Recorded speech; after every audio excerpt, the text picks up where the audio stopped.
Belum pernah melihat seorang raja begitu ceria.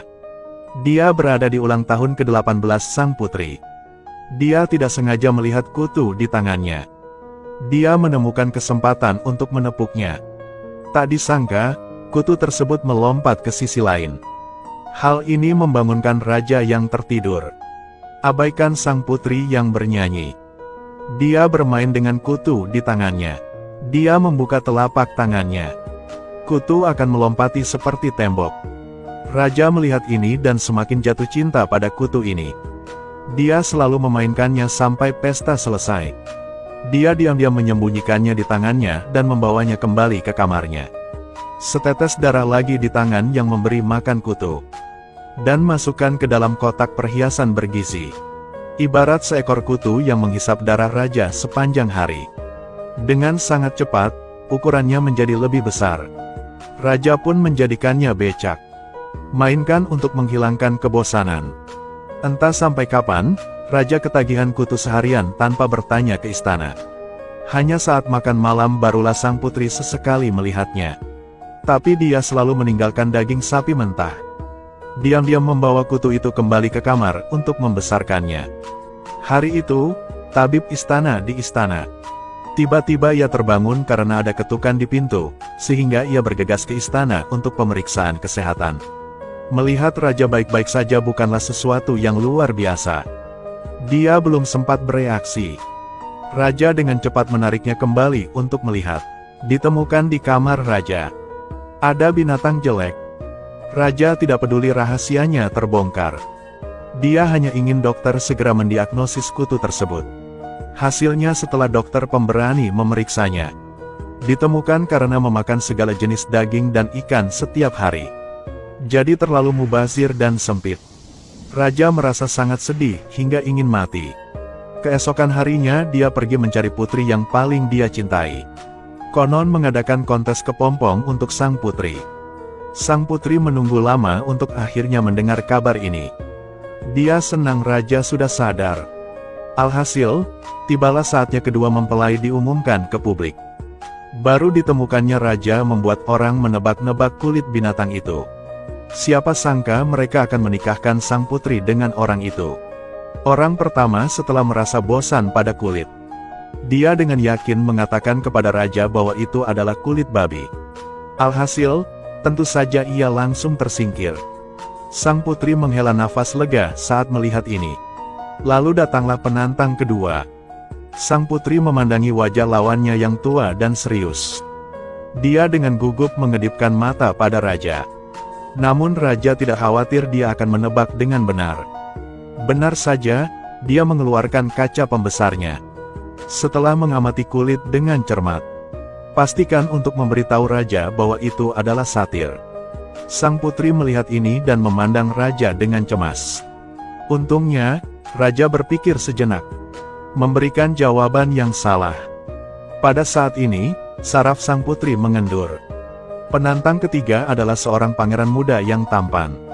Sang putri hanya memandangnya dan jatuh cinta padanya. Faktanya, dia tidak tahan dengan gejolak di hatinya. Diam-diam bertanya kepada raja, jenis kulit apa itu? Raja tidak tahan dengan kemanjaan sang putri. Jawabannya akhirnya terungkap kepada sang putri. Setelah pangeran memeriksa kulitnya, tanpa diduga, dia menjawab salah. Membuat sang putri tertekan dan sedih. Jauh lebih cepat dari separuh orang yang tersingkir dengan tangan kosong. Saat itu, tidak ada yang berani mencoba. Tiba-tiba ada seorang yang besar dan jelek. Ke depan dihentikan oleh para penjaga. Ada apa dengan raja? Katakanlah siapapun berhak berpartisipasi dalam kontes. Mereka tidak peduli dengan perasaan sang putri dan membiarkan orang kasar itu masuk. Alhasil, ia dengan cepat mencapai kulit binatang itu. Hanya dengan mencium baunya saja sudah ada jawabannya. Hama. Apa? Hama. Wajah raja berangsur-angsur menjadi pucat. Memalingkan kepalanya untuk melihat putri di sebelahnya. Sang putri tidak bisa menerima kenyataan ini. Dia menangis sepenuh hati dan berlari ke atap. Cobalah menggunakan metode ini untuk melawan pernikahan. Akibatnya, raja tetap mengkritik keras putrinya. Dia adalah raja yang tidak menjaga amanahnya. Bukankah sayang jika ingin mati? Bagaimana dia akan memerintah negaranya nanti? Sang putri melihat bahwa raja hanya peduli pada wajahnya.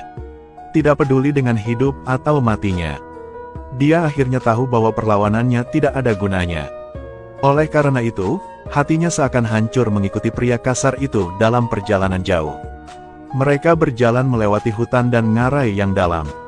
Setelah beberapa hari meskipun hujan dan sinar matahari, di bawah pengaruhnya, mereka memanjat tebing yang tinggi. Akhirnya sampai di tempat tinggalnya. Tempat ini benar-benar berbeda dengan istana tempat dia tinggal. Mayat berbau busuk di mana-mana, membuat sang putri tak berdaya ingin melompat dari tebing.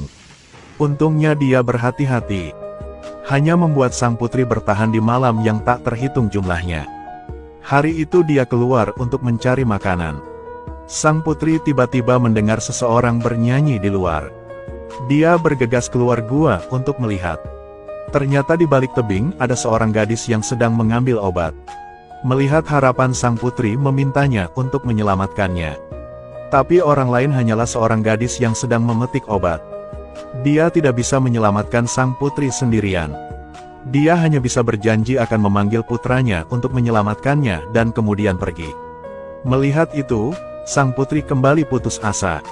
Tapi hari itu ketika dia mengeringkan pakaiannya di luar, tiba-tiba dia melihat seorang pemuda datang menyelamatkannya. Sang putri yang melihat itu sangat gembira setelah merangkak ke atas. Anak laki-laki itu tidak banyak bicara dan menggendongnya di bahunya. Ikuti tali yang diikat ke sisi lainnya. Tidak lama kemudian pria itu menyadari ada sesuatu yang tidak beres. Dia berlari keluar gua untuk melihat. Benar saja, dia melihat sang putri dibawa pergi oleh seseorang. Jadi dia mempertaruhkan nyawanya dan memanjat tali. Ketika dia hendak mengejar, dia menyusul. Pemuda itu membantu sang putri ke seberang. Tanpa ragu, potong talinya, menyebabkan dia terjatuh dari tebing tinggi. Setelah itu, sebuah keluarga menjual kunyit untuk mencari nafkah. Masuk ke dalam mobil untuk membawa pulang sang putri. Tanpa diduga, pria itu terjatuh dari tebing tanpa mengalami kematian. Mengejar mobil mereka dari belakang. Bunuh mereka bertiga. Pemilik wanita melihat itu dan harus membawa putranya pergi. Bawa sang putri dan sembunyi di suatu tempat tidak jauh.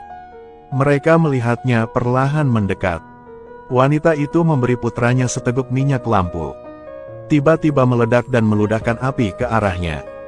Mereka ingin menggunakan api untuk membakarnya. Tapi dia terlalu kuat dan tidak memiliki banyak rambut. Api dengan cepat padam, lalu mencekik pria di depannya. Dan wanita itu melihat seluruh keluarganya mati dalam pelukannya. Tidak ada lagi keinginan untuk hidup. Dia berlari keluar untuk mengulur waktu bagi sang putri untuk melarikan diri. Melihat itu, sang putri hanya bisa melarikan diri dengan putus asa. Sampai tidak ada lagi kekuatan yang tersisa. Dia baru saja bersembunyi di sebuah gua belum lama ini. Ia mengandalkan indera penciuman yang lebih baik dari anjing. Dengan sangat cepat mengikuti aroma itu dia melihat sang putri di dalam gua. Dia menggunakan kekerasan untuk membawanya pulang. Tapi sang putri sepertinya berubah menjadi orang lain. Dengan lembut merangkak di pangkuannya, membuatnya dibutakan oleh cinta. Lalu dia bersiap untuk membawanya pulang. Sang putri tiba-tiba mengeluarkan pisau dari belakang. Tanpa ragu, dia menekan lehernya. Begitu saja sang putri tidak bersalah. Dengan kejam memenggal kepalanya dan membawanya kembali ke istana. Raja selalu merasa kasihan pada sang putri. Akhirnya menyerahkan tahtanya. Lalu dengan sepenuh hati membantunya mempertahankan tahta.